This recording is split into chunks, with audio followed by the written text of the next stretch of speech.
আজকে সকাল সকাল চলে এলো দুটো পার্সেল। একটা বড় সাইজের আর একটা ছোট্ট সাইজের। তবে এই ছোট্টটার মধ্যে কিন্তু আমার একটা প্রিয় জিনিস রয়েছে। ভিডিওটা দেখো তাহলেই বুঝতে পারবে। আর এই যে দেখতে পাচ্ছ, দেখো প্যাকেজিংটা কি সুন্দর, একদম পুরো ভালো করে ফোল্ড করে দিয়েছে যেন না ভাঙে। এটা হলো একটা বাথরুম ক্যাবিনেট, মানে স্টোরেজ বক্স বলতে পারো। আর সুন্দর একটা মিরর সেট করা আর এরকম বক্সের মতন। চলো এবার এই ছোট্টটা খোলার পালা। এটা হলো একটা ফোন, আর স্পেশালি এটা হলো একটা স্পেশাল মানুষের জন্য, সেটা হলো আমার মা। তারপর ঝটপট রেডি হয়ে গেলাম, কারণ আজকে আমার 18 নম্বর ব্যাচের সার্টিফিকেট সেরেমনি ডে। সব স্টুডেন্টরা চলেও এসেছে, আর আমি দেখো একদম সিম্পলভাবে রেডি হয়েছি। আর সবাইকে এক এক করে ট্রফি আর তাদের সার্টিফিকেটগুলো তাদের হাতে তুলে দিলাম। আমার কাছে আমার প্রত্যেকটা স্টুডেন্টই ভীষণ স্পেশাল। তবে আজকের দিনটি কিন্তু, মানে সার্টিফিকেট ডে, ওদের জন্য কিন্তু ওদের কাছে ভীষণ স্পেশাল। ওরা এত দূর কাজ করার পরে আজকে ওদের প্রাপ্তিটা পেল।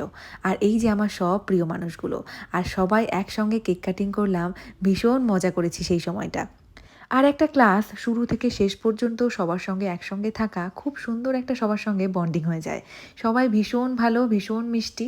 আমার জন্য দেখো না আবার খুব সুন্দর একটা গিফটও এনেছে। চলো এবার এটা আনবক্সিং করি, দেখি এর মধ্যে কী রয়েছে। আর এটা খুলে তো আমি পুরোই অবাক। এত সুন্দর গিফট, এর থেকে বড় কিছু আর হয় না। কি সুন্দর রাধাকৃষ্ণের এই ছবিটা, একদম মায়ায় ভরা শ্রীকৃষ্ণ আর রাধারানী। সেলিব্রেশনের পর তারপর তো শুরু হলো সবার নাচানাচি। প্রচুর নাচানাচি হয়েছে, প্রচুর রিলসও বানিয়েছি একসঙ্গে। তারপর সবাই মিলে একসঙ্গে কিছু খাওয়া দাওয়া করলাম। আর দেখতে দেখতে সময়টা যে কিভাবে কেটে গেল বুঝতেই পারলাম না। সবাই খুব ভালো করে কাজ করো, ভালো থেকো। আর সেই দিনের দিনটি ছিল আবার ভাদ্র মাসের প্রথম শনিবার। ফুটবল মাঠের ওখানে বড় ঠাকুরের মন্দিরে ধুমধাম করে পুজো হয়েছে। আর সেদিন আবার রাতে আমাদের ঋতুর বাড়িতে নিমন্ত্রণ ছিল, বড় ঠাকুরের পুজো সঙ্গে নারায়ণ ঠাকুরের পুজোও হয়েছে।